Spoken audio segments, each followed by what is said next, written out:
Hello everyone and welcome back to Monsters of the Past. And yes, you did read that title right. Back when I started making these videos 5 years ago, I was never expecting to get the audience I have nowadays.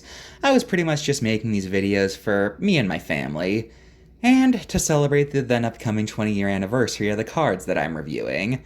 But then, I actually started gaining an audience, and it made me feel good. Thank you all so much for 5 wonderful years, and I think the best way to celebrate is to go back to where it all began and remake Monsters of the Past. Why? Well, just like I said 5 years ago, paleontology is an ever-advancing field of science where nothing is ever the same for more than a month. New discoveries have been made about some of the creatures since I made those original videos, and there are some things I want to fix. Mostly errors, but also some formatting things like how I took an embarrassingly long amount of time to get to double features, and I gave creatures their own video that really didn't deserve it. So I think this is the best way to fix this. Sit tight, ladies and gentlemen. This is the new and improved Monsters of the Past. And just like last time, we start out with a bang. The king of the dinosaurs, and the most famous prehistoric animal. I give you Tyrannosaurus. Tyrannosaurus means tyrant lizard, and it was a member of the Tyrannosaur family, and it was a carnivore that lived during the late Cretaceous, and it lived in North America. Tyrannosaurus was a big guy, 40 feet long, still in the upper echelon, yes, I say echelon instead of epsilon now, I learned how to say it, of theropod dinosaurs, even as more get discovered. Tyrannosaurus has one confirmed species, Tyrannosaurus rex, rex meaning king, so tyrant lizard king. You know you're a cool animal when you're often referred to by your species name. How many other animals have that honor? There have been other proposed Tyrannosaur species, such as Macrensis, but these guys are often highly dubious, leaving Rex as the sole heir of the Tyrannosaur throne. Get it? Because king and whatever. Tyrannosaurus was discovered in 1905, and it quickly became one of the most famous dinosaurs. At the time, it was the biggest meat-eating animal to ever be found on land, so it was a very imposing sight to behold, launching it into notoriety very quickly. But early depictions of T-Rex were quite different than what you might think. They, like all theropods, they had a kangaroo stance, and their skull was boxier, as due to not having complete skeletons, it wasn't known exactly how their head would have looked.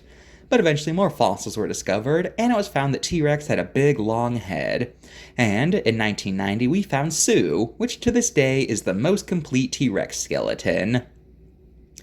T-Rex roamed North America in the late Cretaceous and lived until the end of the Cretaceous, meaning it was one of the last non-bird dinosaurs to have lived. T-Rex's teeth indicate that it would have hunted similarly to modern-day cats, in that they would have chomped down on their prey's throat and lashed onto them until they died. And T-Rex had quite the bite to be feared, as estimates place T-Rex as having the highest bite force of any terrestrial animal. And also, the teeth were the size of bananas. So, you wouldn't want those pearly whites anywhere near you. As the most famous dinosaur, many theories and ideas have been proposed about T-Rex over the years. In the late 90s and early 2000s, it was popular to portray T-Rex as having sexual dimorphism, with the females being larger and more aggressive than the males. This theory is most famously shown off in Walking with Dinosaurs, but the theory started to be challenged thanks to a lack of direct evidence. Now, having sexually dimorphic size isn't impossible or even improbable, since a lot of animals have it, but since T-Rex skeletons don't have a good way of determining if they're male or female, it's currently hard to say which was larger, if there was a difference between them anyway. Next, we got probably one of the most controversial paleo theories, T-Rex being a scavenger. This theory was proposed by famous paleontologist Jack Horner, who pointed out that T-Rex seemed inadequate for a hunting lifestyle, saying its big head and tiny arms were horrible for hunting, and he estimated that T-Rex had a great sense of smell, much like a lot of scavenging animals. So as such, he proposed the idea that T-Rex is actually a scavenger. But this theory was very controversial for a few reasons. For one, there's plenty of theropods with short arms, then there's no evidence they were scavengers. 2, if T-Rex wasn't hunting all the big game animals where it lived, then what was? 3, if T-Rex was a scavenger, why was it so big? 4, we found fossils showing off bite marks that had to have been made by a T-Rex given their size, and they were clearly in the process of healing, indicating that T-Rex had attacked a live animal. This theory never caught on in mainstream science, and nowadays it's not really looked back upon fondly. Next, we got the very confusing case of Nanotyrannus. This guy, discovered in 1942, was originally classified as a small member of the Tyrannosaur family, but as time went on, its status as an independent life form became highly questioned. You see, as fossils of young tyrannosaurs were found, people started to be all like, hey, is Nanotyrannus just a juvenile T-Rex? And over the years, people go back and forth on this debate. Some say that Nano has enough distinct features to be its own species. Others say these differences should be the result of being a younger specimen. I'm not touching this debate, though. You can decide what you want to believe. And now, a quick misconception that wasn't really a scientific theory, but proposed by a piece of media. T-Rex having poor eyesight based on movement. This comes from Jurassic Park, where it's mentioned multiple times that T-Rex had this kind of movement-based vision, seeing things that are actively in motion and being unable to perceive things that aren't moving. This is not true, however. Studies have found that T-Rex likely had incredible vision, possibly even better than a hawk's. Should be noted that what Jurassic Park did was not based on any pre-existing theory or anything like that, but rather it was a change from the book. You see, in the book, it was established that several of the dinosaurs had the vision-based movement because of their frog DNA used in their resurrection, but in the movie, it's treated like an inherent part of T-Rex, as it's mentioned even before they go to the park. And now we have the current debate: did T-Rex have feathers? You see, as more and more dinosaurs got discovered with feathers, most of which were theropods, it of course led to the question, did T-Rex have feathers? Skin impressions show that T-Rex had very tiny scales, and from a distance it would have looked like it was covered in human skin. So, the current idea is that babies were feathered, with adults either having no feathers or segmented feathers, like maybe they had feathers going down their back or a feather mane or something like that, or they could have just been large animals with human-like skin. Yeah.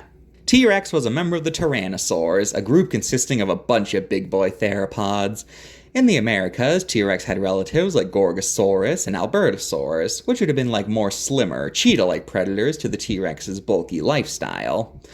There was the earlier Daspletosaurus, there was Gunlong and Dilong, two prototype tyrannosaurs from China, which indicates that tyrannosaurs evolved in Asia before spreading out, and Dilong is also notable for being the first direct relative of T-Rex to have evidence of feathering.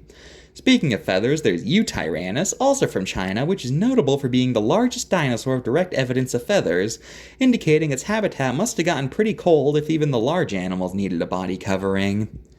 And then, of all T-Rex's relatives, there's most notably Tarbosaurus from Mongolia, the alarming lizard.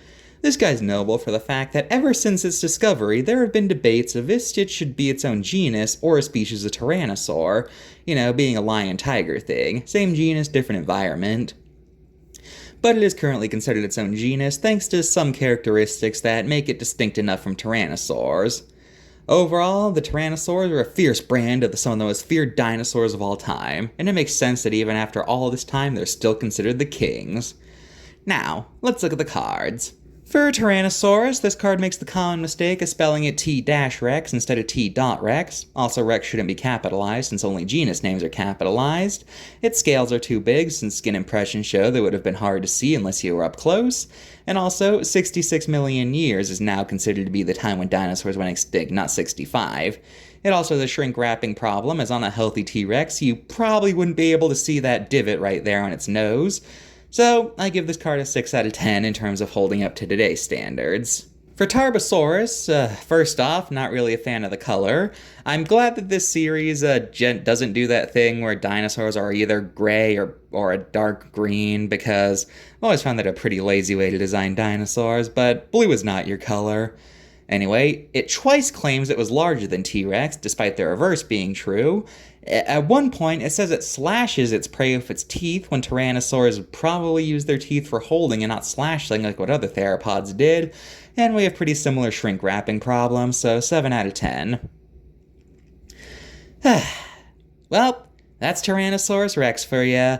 Still the king to this day, baby. Now, by the way, I'm not doing pop culture this time around, sorry, but I want to focus more on the animals this go around, and I found it a pretty superfluous section anyway. So, I hope you understand. I've been Mr. G, and remember, if you ever come across a T-Rex, run. Don't stand still, don't listen to Jurassic Park, just run, okay? Okay. Hope you guys enjoyed. See you next time. Goodbye.